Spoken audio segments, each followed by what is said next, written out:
श्रीमद् भगवद गीता अध्याय 4 श्लोक 12।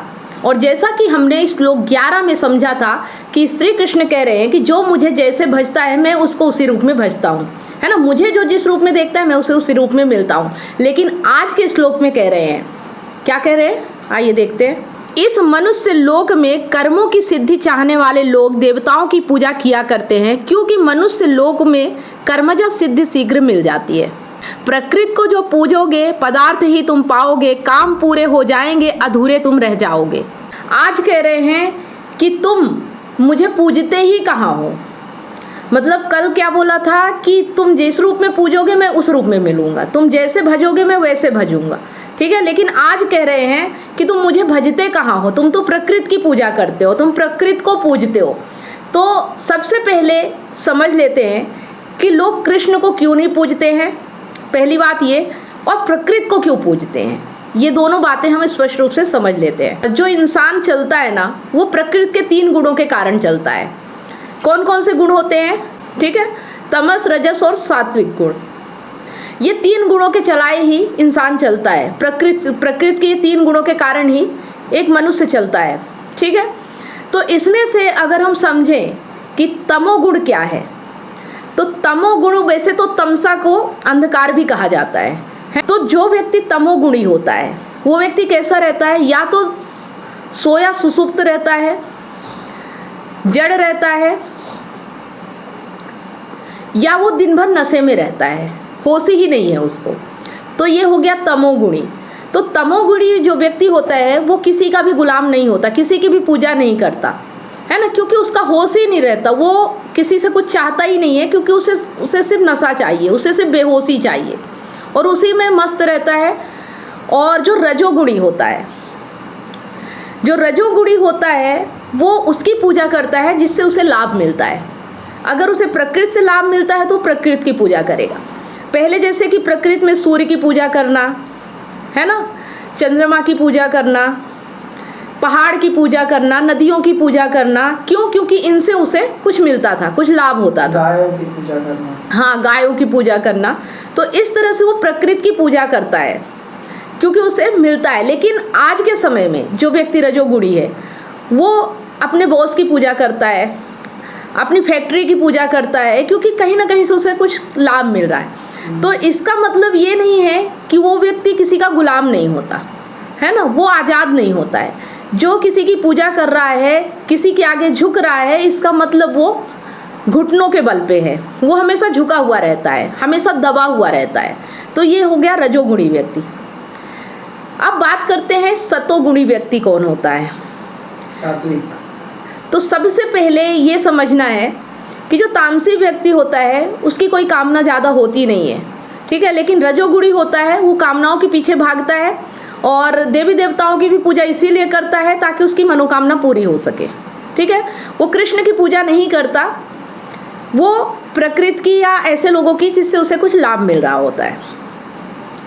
लेकिन जब वह भागता है संसार में, जब वह सब कुछ हासिल कर लेता है, जब उसे संसार की निरर्थकता समझ में आ जाती है, जब उसे ये समझ में आ जाता है कि संसार में मैंने इतना काम किया या इतना झुका सबके आगे, लेकिन फिर भी मुझे पूर्णता नहीं मिल रही है, मैं खाली हूँ, मैं अधूरा हूँ, मुझे पूर्णता नहीं मिल पा रही है, तो वही व्यक्ति फिर बगावत कर देता है, ठीक है।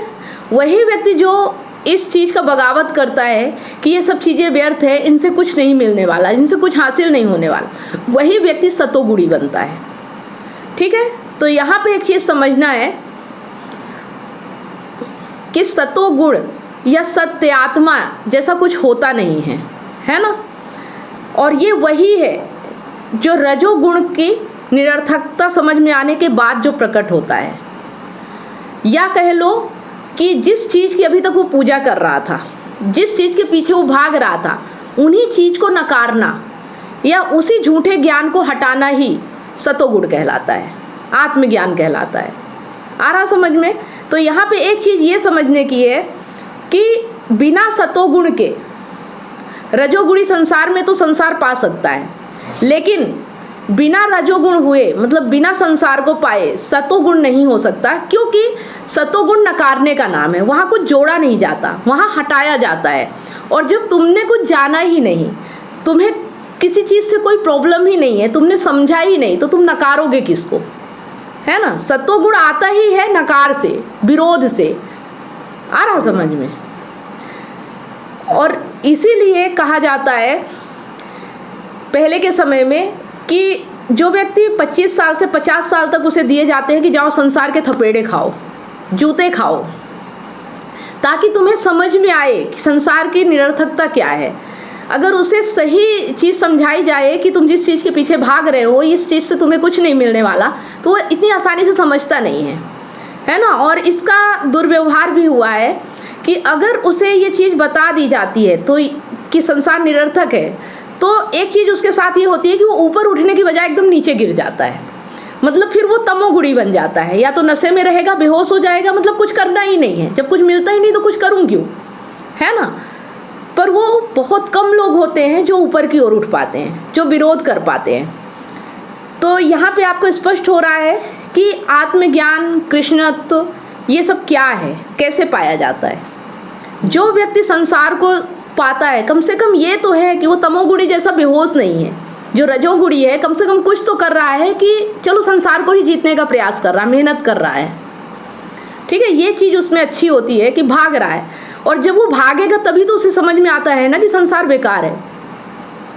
मतलब संसार में वो सब कुछ हासिल कर ले, लेकिन उसको पूर्णता नहीं मिलती। और जब उसे पूर्णता नहीं मिलती तब उसे समझ में आ जाता है कि मैंने इतना सब प्रयास किया लेकिन मुझे वो नहीं मिल रही खुशी जो मैं चाहता हूँ। तभी फिर उसके अंदर नकार आता है कि ये चीज़ें सब बेकार है ना। और जब वो ऐसी चीज़ों को नकारने लगता है जो परंपराओं से आ रही होती है, जो करना चाहिए, पता नहीं है क्यों करना चाहिए, कोई प्रमाण नहीं है, फिर भी करना होता है क्योंकि हमारे पूर्वजों ने कहा है, फिर वो इन चीज़ों को मानना बंद कर देता है। वो नकारने लगता है कि मुझे प्रमाण चाहिए, अगर प्रमाण है तो मैं करूँगा, अगर मुझे समझ में आएगा कि वास्तव में ये मेरे लिए उपयोगी और मुझे शांति और पूर्णता दे सकता है तो मैं करूँगा। और अगर मुझे इसको करने के बाद भी पूर्णता नहीं मिल रही, कोई इसका प्रमाण नहीं है कि ये क्यों करना चाहिए, तो फिर हर चीज़ को नकारने लगता है। तो आ गया समझ में कि सतोगुण और आत्मा जैसी कोई चीज़ होती नहीं है, लेकिन जो रजोगुणी होता है उसी से कोई ऐसा व्यक्ति होता है जो विरोध कर देता है इन चीज़ों का, और वही फिर सतोगुणी हो जाता है ना। जो मतलब हम सतोगुणी की परिभाषा क्या समझते हैं, हमें लगता है कि जो ग्रंथ पढ़ते हैं, जो किताबों में डूबे रहते हैं, जो बहुत पूजा पाठ करते हैं, वो सतोगुणी हैं, लेकिन ऐसा नहीं है ना। सतोगुणी नहीं है वो फिर उसके आगे झुका हुआ है जो उसकी कामना पूर्ति कर रहे हैं, जो उसे कुछ दे रहे हैं, वो उसके आगे झुका हुआ व्यक्ति, नमित व्यक्ति है वो विरोध करने वाला व्यक्ति नहीं, वो तन के खड़ा नहीं हो सकता, वो झुका हुआ व्यक्ति है। मतलब तमोगुणी लेटा हुआ जो उठ ही नहीं सकता, जैसे कुछ भी कर लो वो उठेगा नहीं, 4 लोग उसे उठाने वाले चाहिए, है ना। इस तरह से वो नशे में धुत होता है, बेहोश होता है। और रजोगुणी वो जो संसार के पीछे भाग रहा है कि मेरी कामना पूर्ति हो जाएगी, है ना। और सतोगुणी वो जो कामना पूर्ति नहीं हो रही है समझ गया है, तब वो फिर जितने भी काम अभी तक वो करता आया है उन सबको नकारने लगता है। और यही नकार का ही भाव आत्मज्ञान है, सतोगुण है। इसी को कहते हैं कि अब वो जान गया है।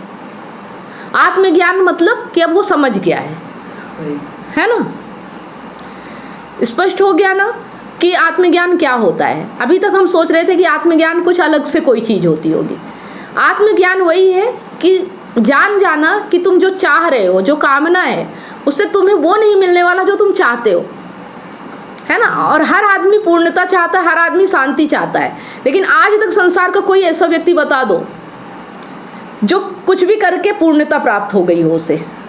कोई है ऐसा व्यक्ति तुम्हारी नज़र में कि जो आज तक मतलब कुछ भी हासिल कर लिया और उसे पूर्णता मिल गई हो?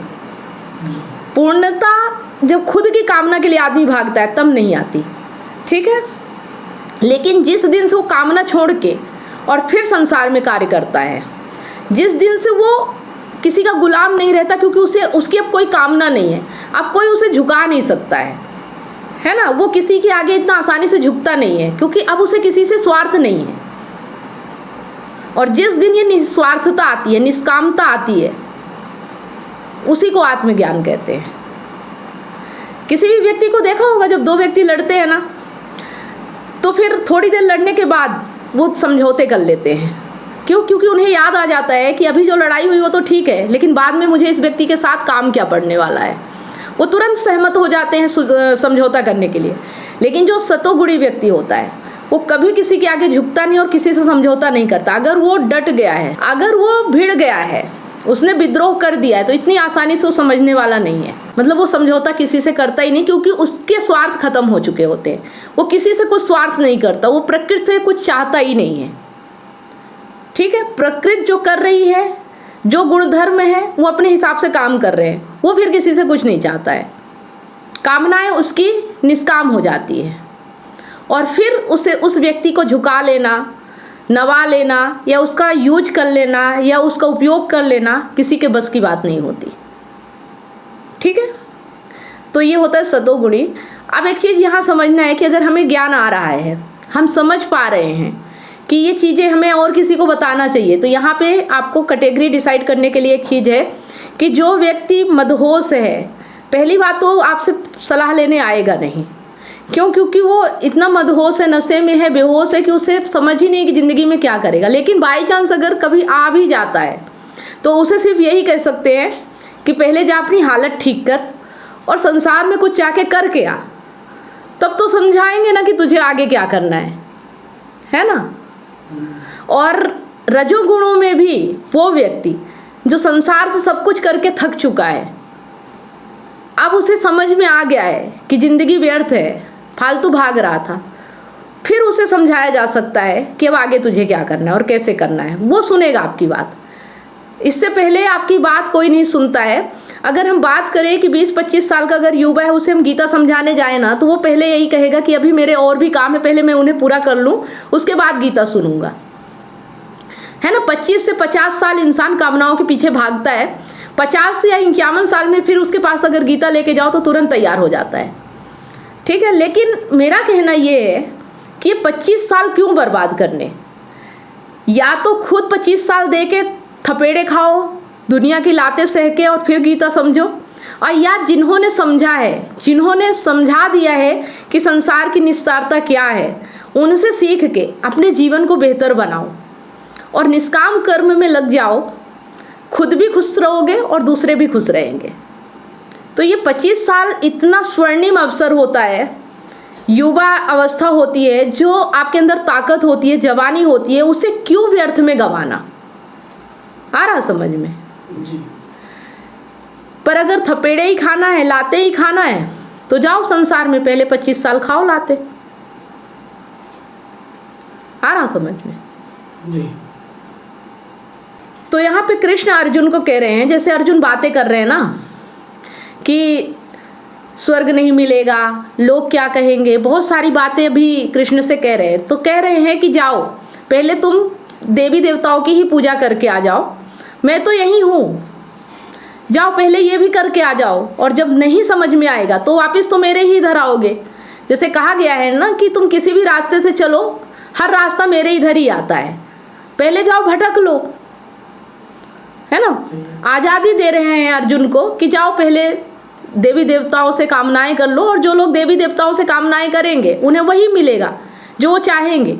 मतलब ऐसा नहीं है कि संसार में जो देवी देवताओं के आगे सर झुकाते उन्हें कुछ मिलता नहीं है, उन्हें मिलता है, क्योंकि उनकी कामना होती है और उस कामना के लिए वो जी जान लगा के काम करते हैं। तो कामना तो पूरी होती है, वो देवी देवताओं की वजह से नहीं, वो तुम्हारी कामना को पाने की शिद्दत से पूरी होती है।